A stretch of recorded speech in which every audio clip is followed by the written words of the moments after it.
The plane was seconds from impact. Then a teen asked one question. The plane was diving toward the ground at 300 miles per hour. Everyone on board had accepted their fate, except for one 17-year-old boy who refused to believe this was the end.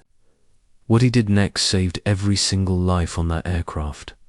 Before we dive in, what time are you listening? Where are you from?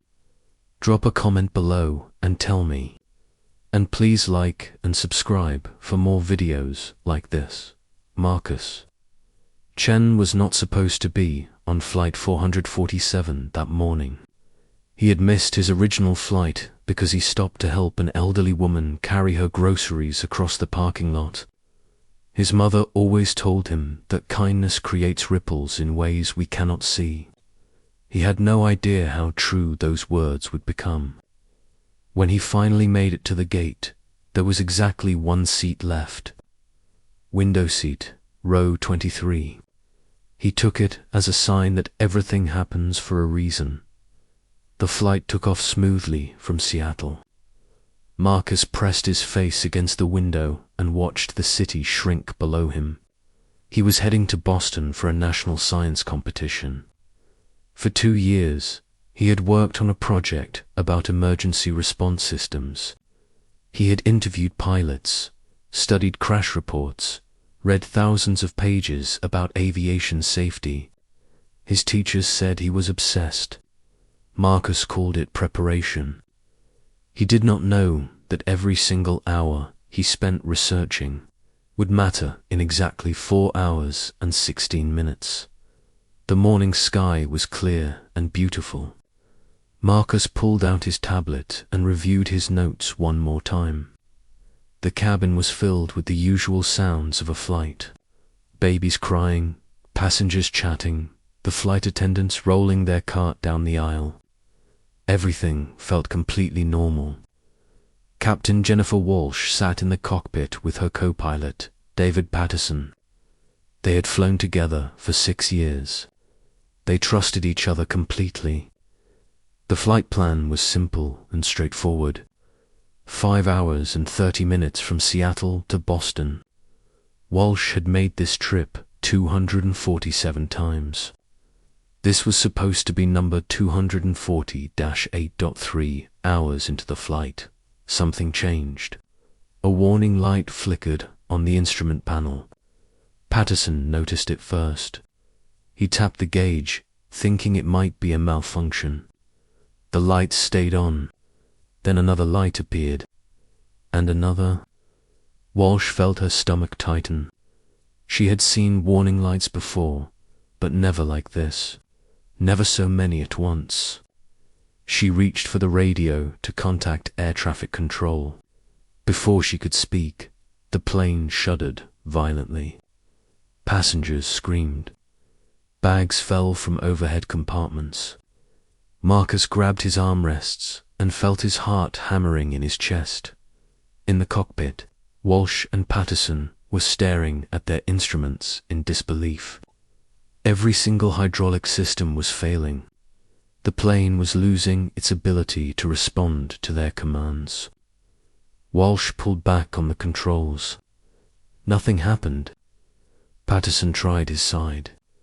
Still nothing. The plane began to tilt forward. Slowly at first, then faster. They were starting to dive. Walsh's voice came over the intercom, trying to sound calm, but Marcus could hear the fear underneath. She told everyone to prepare for an emergency landing. Flight attendants rushed through the cabin, shouting instructions. People were crying, praying, holding hands with strangers. Marcus looked out the window and saw the ground getting closer. They were falling from the sky. Walsh and Patterson worked frantically in the cockpit. They tried every procedure they knew. They rerouted power, attempted manual overrides, called out readings to each other. Nothing worked. The plane continued its terrifying descent. They were dropping 1,000 feet every 30 seconds. At this rate, they had maybe 4 minutes before impact. Patterson's hands were shaking so badly he He could barely hold the controls. Walsh kept her voice steady, but inside she was screaming. She thought about her 2 daughters at home. She thought about the 183 people sitting behind her who trusted her to keep them safe. She had never failed a single passenger in 20 years of flying. She could not let this be the first time. Marcus sat frozen in his seat. His mind was racing through everything he had learned while preparing for his science competition. He had read about a crash in Japan where the pilots lost hydraulics. He had studied another incident over the Pacific where the crew used engine thrust to steer. He remembered a documentary about a flight where the pilots figured out they could control the plane by adjusting power to different engines. His hands were sweating. His breath was coming fast. Everyone around him had their heads down, braced for impact. But Marcus could not stop thinking. There had to be something. There had to be a way.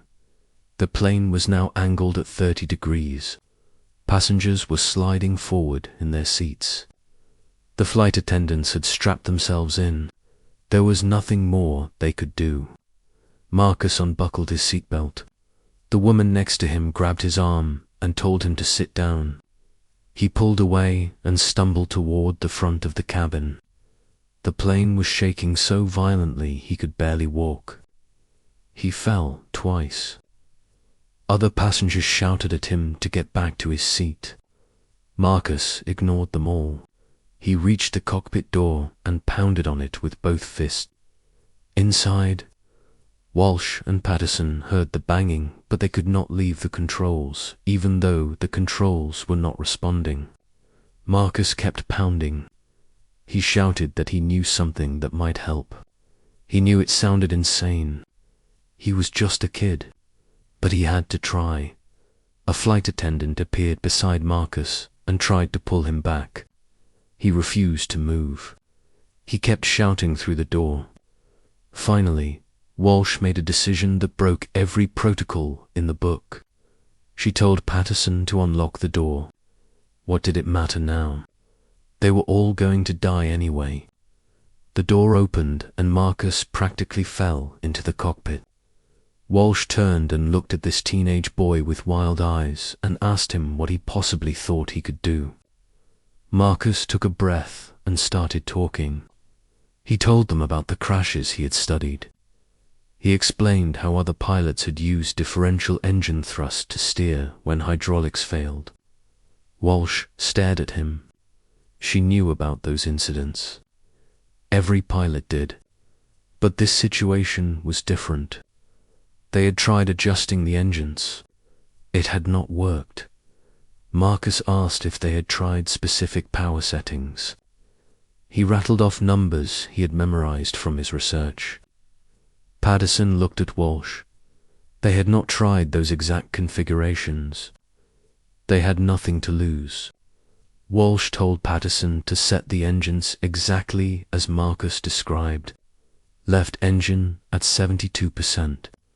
Right engine at 68%.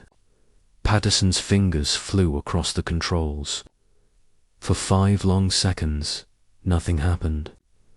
The plane kept diving. Marcus felt his hope collapsing. Then, almost imperceptibly, the nose of the aircraft shifted. Just a tiny bit. Less than 1 degree. But it was something. Walsh felt it through the controls. She looked at Marcus with wide eyes. Patterson saw it on his instruments. The plane was responding.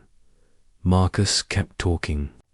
He told them to make small adjustments, tiny changes in power. Walsh and Patterson followed his instructions. Slowly, painfully slowly, the plane began to level out. They were still falling, but not as fast. Not in an uncontrollable dive anymore. Walsh found that by adjusting the engines in specific patterns, she could influence the plane's direction. It was like trying to steer a car by tapping the brakes on individual wheels. Incredibly difficult, but possible. They were 3,000 feet from the ground, then 2,000. The airport was 12 miles away. Walsh knew they would never make it. She told air traffic control they needed to find somewhere else to land. Anywhere flat. Anywhere now. Air traffic control came back with coordinates for an abandoned military airstrip 6 miles ahead. It had not been used in 15 years. The runway was cracked and overgrown, but it was their only chance. Walsh aimed the plane in that direction using the engine thrust technique Marcus had described. Every adjustment had to be perfect. Too much power and they would veer off course. Too little and they would drop from the sky. Patterson called out altitude readings. 1,000 feet. 800.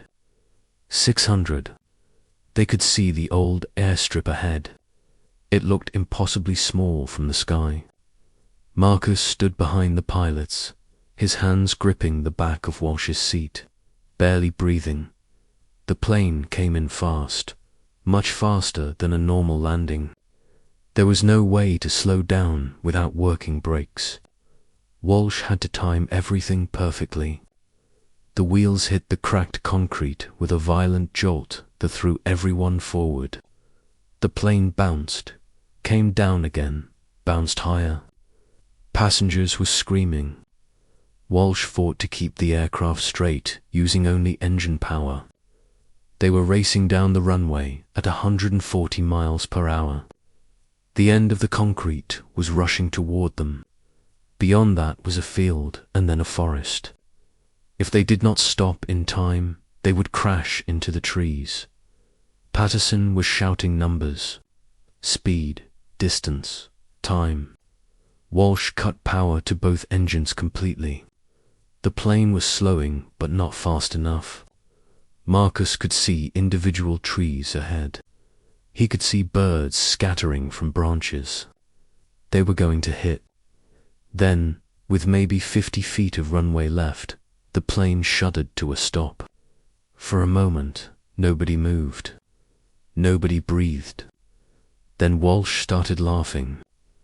It was the kind of laughter that comes after terror, after impossible survival. Patterson was crying. Marcus fell to his knees, his whole body shaking. The emergency doors opened and slides deployed. Passengers evacuated in under 2 minutes. Everyone was alive. Not a single serious injury.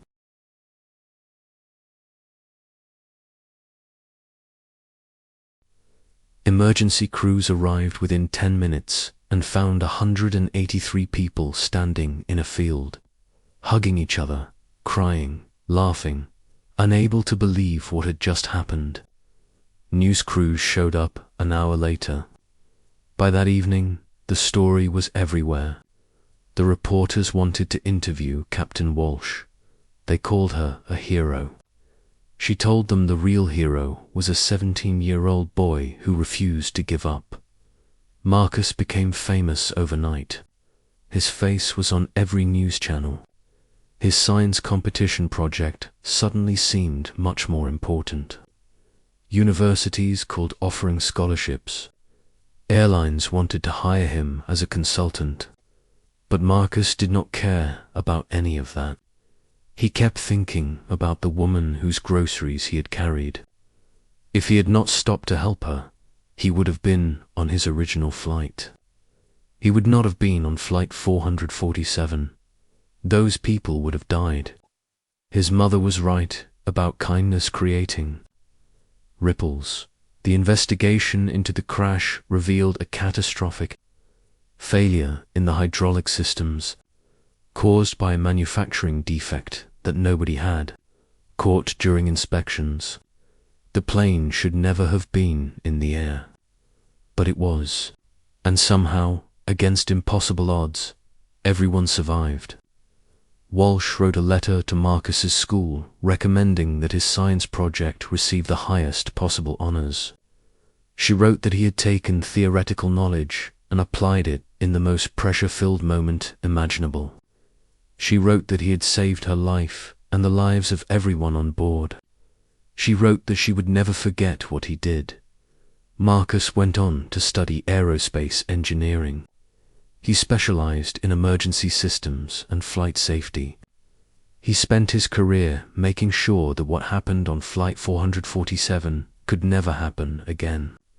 He developed new protocols, better training programs, smarter warning systems. He saved lives not once but thousands of times over through his work. Every time someone asked him why he chose this path, he told them about the day he refused to believe that death was inevitable. He told them about standing in a cockpit while the ground rushed up to meet them. He told them about 300 miles per hour and 4 minutes to live and a choice to act instead of accept. The passengers of Flight 447 stayed connected. They formed a group that met every year on the anniversary of the crash. They called themselves the Impossibles because they had survived something impossible. At every gathering, they thanked Marcus, and every time he told them the same thing. He told them that he was just one person who happened to know something useful. He told them that we all carry knowledge and skills that might save someone someday. He told them to pay attention, to learn, to care enough to prepare. Because you never know when the moment will come. You never know when you will be the only person who can help. And in that moment, you have to be ready. Years later, Marcus's daughter asked him if he was scared that day on the plane. He thought about the question for a long time before answering. He told her that yes, he was terrified. He was 17 years old and certain he was about to die. But he was more afraid of not trying. He was more afraid of sitting in his seat doing nothing while people died around him. So he got up. He pounded on that cockpit door. He offered what he knew, even though it seemed ridiculous. And somehow, impossibly, it was enough. That is the lesson he wanted her to understand. When everything is falling apart, when the situation seems hopeless, you still have a choice. You can give up or you can fight. You can accept the worst or you can search for one more option, one more possibility, one more question that might change everything. So, if you like this video, please like and subscribe for more videos like this.